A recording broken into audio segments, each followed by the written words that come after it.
Слово для выступления предоставляется постоянному представителю Джоркенш Кыргызской Республики в Конституционном суде Сырану Самату Куштабекович.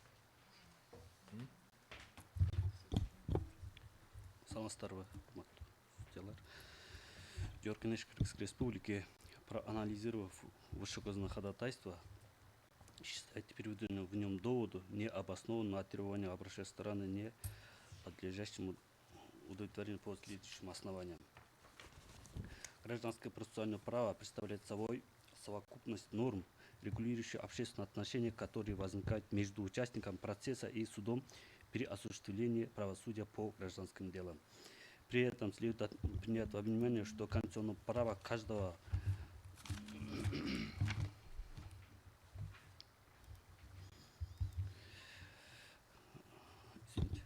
При этом следует принять во внимание, что конституционное право каждого, как истца, так и ответчика на судебную защиту обеспечивается в соответствии со статьей 3 Гражданского процессуального кодекса Кыргызской Республики правильным и своевременным рассмотрением и разрешением гражданского дела.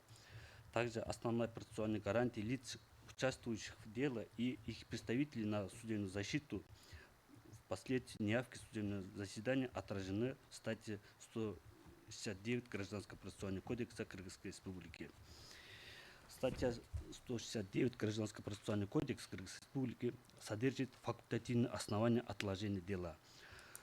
А требования статьи 222 Гражданского процессуального кодекса сформулировано оперативно. По мотиву отсутствия истца суд отложит судебное разбирательство не вправе, если других оснований для отложения нет. В таком случае рассмотрение дела по существу, по смыслу пункта 6 статьи 202 Вышеуказанного кодекса является единственной альтернативой оставления заявления без рассмотрения. Согласно пункту 1 статьи 195 указанного кодекса, решение должно быть законным и обоснованным. Главная проблема состоит в том, что разрешая дело в отсутствии истца, полное возможно не явившийся в суд по уважительным причинам, судья рискует неправильно определить обстоятельства, имеющие значение для дела, и внести подлежащее отмене необоснованное, а следовательно и законное решение.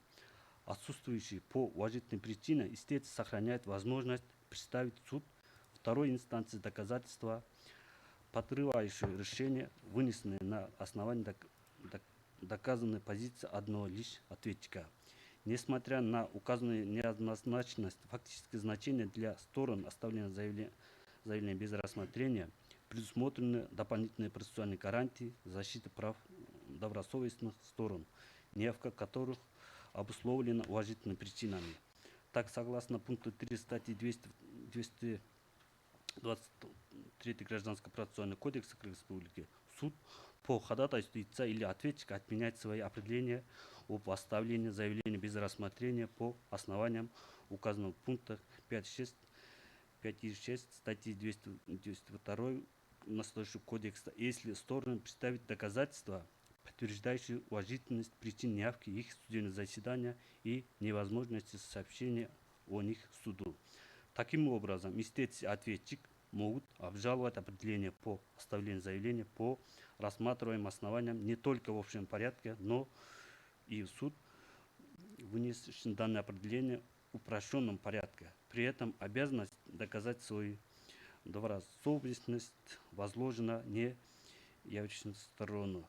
Следовательно, регулятивное действие оспариваемой нормы не может расценивается как ограничение права на судебную защиту и дискриминации истца, поскольку вышеуказанной нормой Гражданского процессуального кодекса Республики предусмотрен механизм оперативного обжалования определения суда о поставлении заявления без рассмотрения, что соответствует достижению цели оспариваемой нормы относительно разумности сроков рассмотрения дела.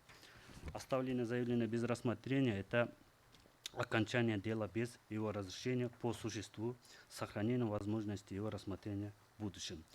Кроме того, согласно статье 223 Гражданского процессуального кодекса Кыргызской Республики, производство по делу в случаях оставления заявления без рассмотрения заканчивается определением суда, в котором суд обязан указать, как устранит перечисленные статьи 202 настоящего кодекса обстоятельства, препятствуют рассмотрению дела. После устранения перечисленных обстоятельств заинтересованные лица вправе вновь обратиться в суд с заявлением в общем порядке.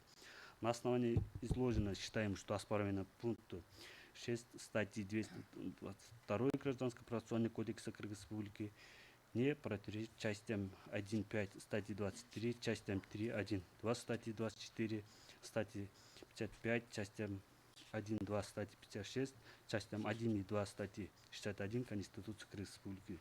В связи с чем просим ходатайство Рыскулова и Өмиркулку о проверке конституционности оставить без удовлетворения.